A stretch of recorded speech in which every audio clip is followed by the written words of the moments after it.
Bonjour et bienvenue dans ce point bourse du 16 janvier 2023. Je rappelle que les informations et analyses données sur cette chaîne sont données à titre indicatif et ne peuvent pas être considérées comme un conseil en investissement. L'investissement en bourse est risqué et vous êtes responsable de tous les investissements que vous faites.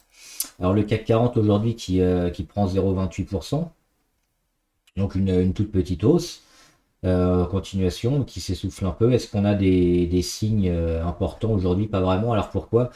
Parce qu'on avait notamment les États-Unis qui sont fermés, qui réouvriront demain. Ça se voit au niveau des volumes, des volumes assez faibles pour un lundi, pour un jour normal.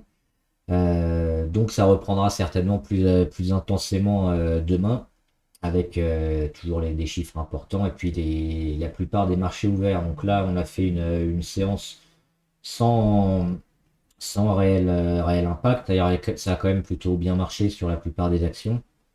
On va regarder quelques actions du CAC et du portefeuille. On va commencer par Orange. Orange, moi je suis un peu inquiet. Pourquoi?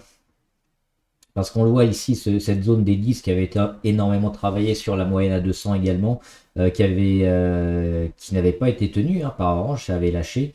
On y revient, on y revient et pile ici sur la moyenne, on n'arrive pas à la passer une nouvelle fois. On reste une semaine et puis aujourd'hui, qu'est-ce qu'on fait? On fait un gap baissier par rapport à vendredi dernier, où on était au plus bas sur les 9,89. Et là, on voit qu'on est encore plus bas et on va certainement aller chercher les moyennes, voire un peu moins. Donc, un biais assez négatif sur Orange à court terme, avec cet échec toujours sur la même zone, à la fois les 10 à peu près et la moyenne à 200 qui font obstacle. Donc, assez négatif sur Orange.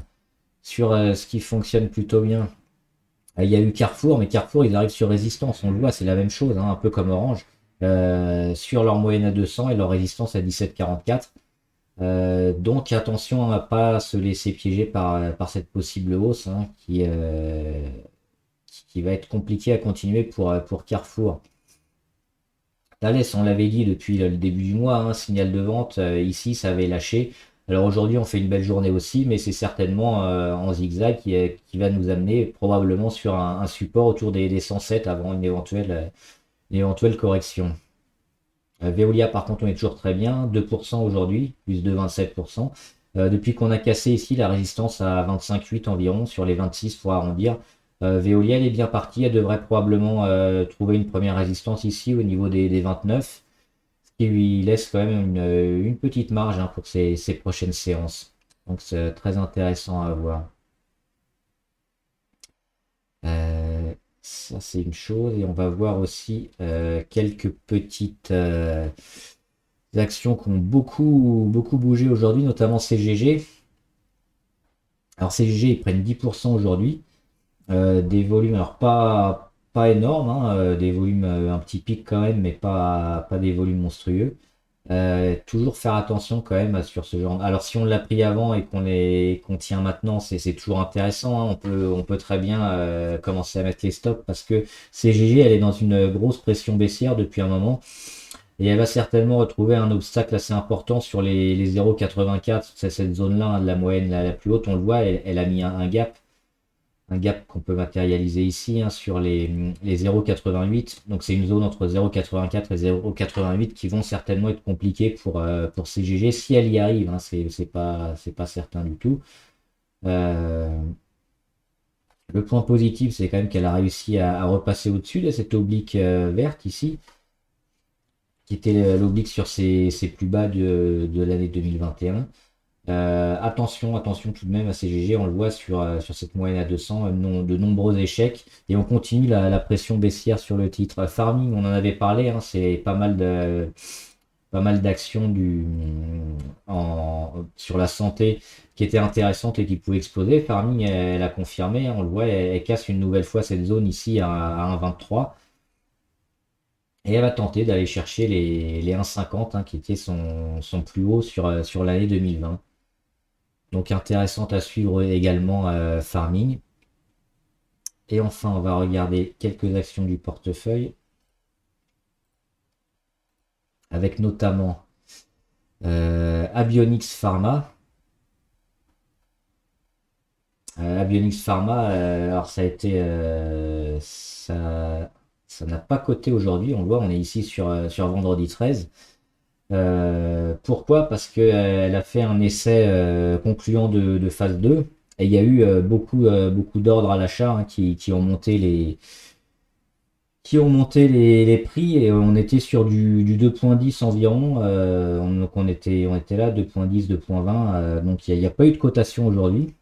Séance suspendue. C'est plutôt bon signe, hein, pour Abionyx Pharma, qui devrait, le jour où elle va recoter, probablement demain ou après-demain, euh, avoir une hausse assez importante. Donc on en avait parlé, Abionyx, hein. Pour l'instant, on est en attente d'une cotation sur la valeur, mais qui devrait exploser à la hausse.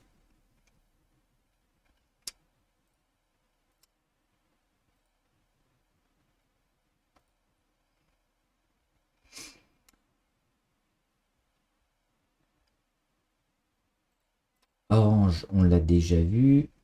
Et Volkswagen aussi, voilà, c'est le titre que je voulais montrer, c'était Volkswagen.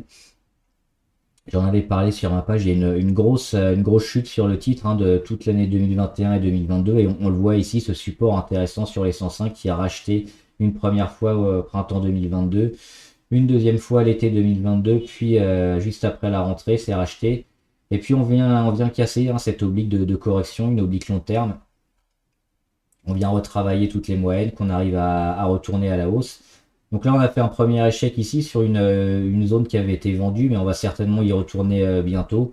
Donc aller dans cette phase ici de pullback. Donc Volkswagen, moi j'ai déjà pris une petite ligne et je vais probablement recharger ces prochains jours s'il y a une réaction, hein, probablement entre les 120 et 125, on verra.